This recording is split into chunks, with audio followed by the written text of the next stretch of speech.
Hi guys, welcome to the educational videos of the Anu-Virag LKO. It's here, man. So what I was saying right now, my favorite poem is the Elegy written in the country churchyard by the Thomas Gray. My favorite poet back then, the graduation era.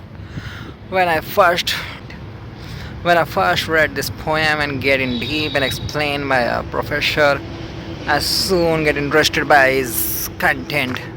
At a time when he wrote so beautifully with the iambic pentameter, with the pentametrical quadrant poem, it is certainly great, man.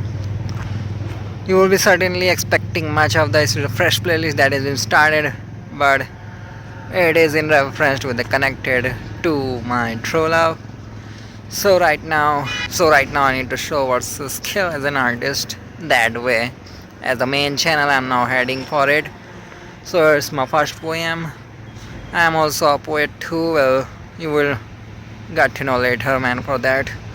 But beforehand, uh, let's begin with the biography of the earlier video. First, know his content because that's praiseworthy. Then you want to know who he is, then you can visit or also you can search.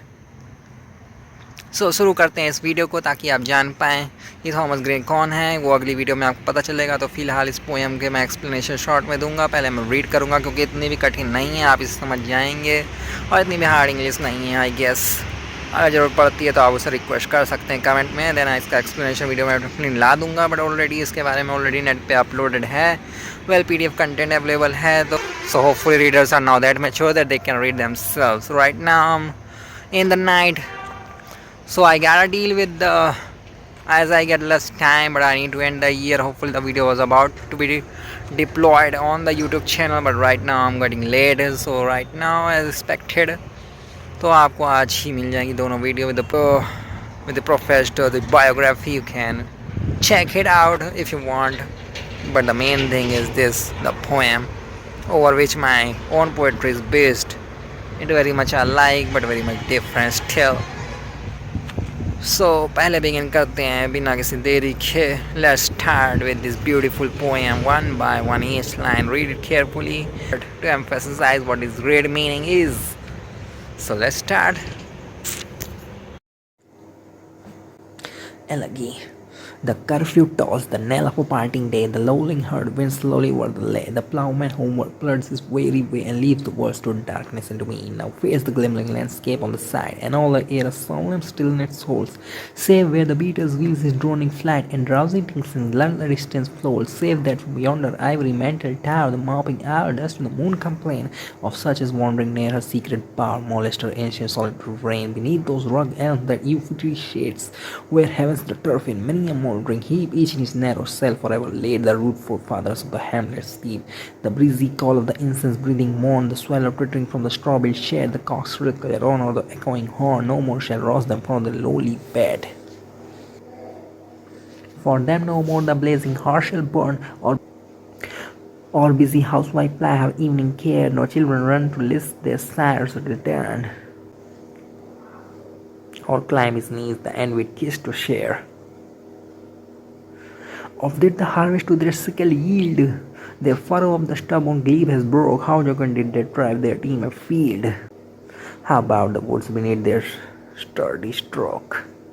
Let not their ambition mock their useful toil, their homely joys your destiny obscure, no grandeur here with the disdainful smile, their short and simple annals of the poor. The boast of the hardly, the pomp of power, and all that beauty, all the wealth her gave, awares alike the inevitable or the paths of glory led but to the grave.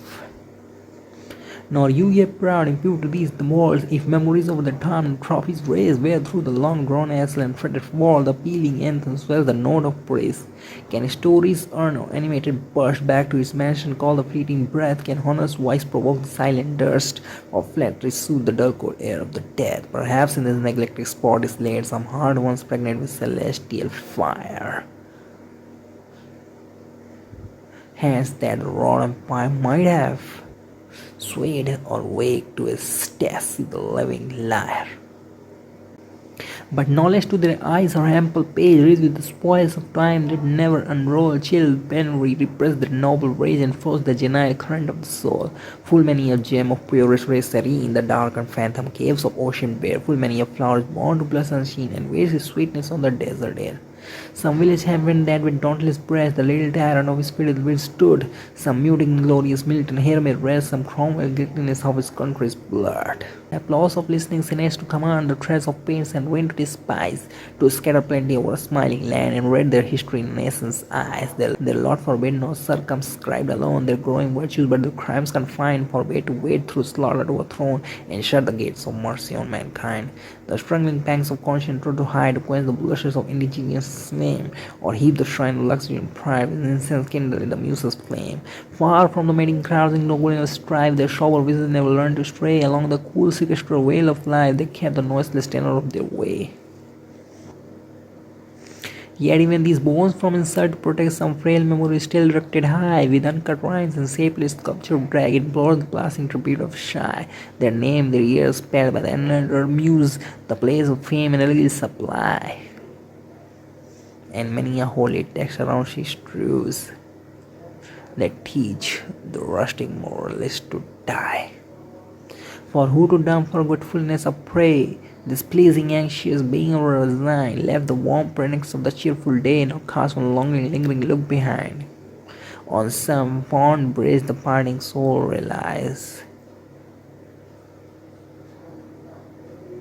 Some peeves drop the closing eye requires, even from the tomb the voice of nature cries. Even in the ashes live their wonted fire. For these who mindful of the unhonored dead, those in the line their artist tale relate. If chanced by lonely contemptions led, some kindred spirit shall inquire the fate. Happily some hoary headed swain may say, oft have we seen him the people of dawn, rushing with hasty step the dews away to meet the sun upon the upland lawn. There at the foot of yonder nodding beeches, that wreathed its old fantastic roots so high, his listless length had no tide would he stretch and pour upon the book that babbles by. Hard by yon would now smiling as in scorn, muttering his wayward fancies he would rope, no dropping woeful man like one forlorn of grace with care of cross and hopeless love. One morning I miss him on the custom hill, along the heath and near his favourite tree, along another came nor yet beside the rail, nor up the lawn, nor in the wood was he. The next with the dirges due in sad array, slow through the church way path we saw him borne, approaching red, for those can't read the lay, gave on the stone beneath you, aged thorn. He rests his head upon the lap of earth, a youth to fortune and fame unknown, fair signs front nor his humble birth, and melancholy mark him more for her own. Large was his bounty and his soul sincere, heaven did recompense largely send.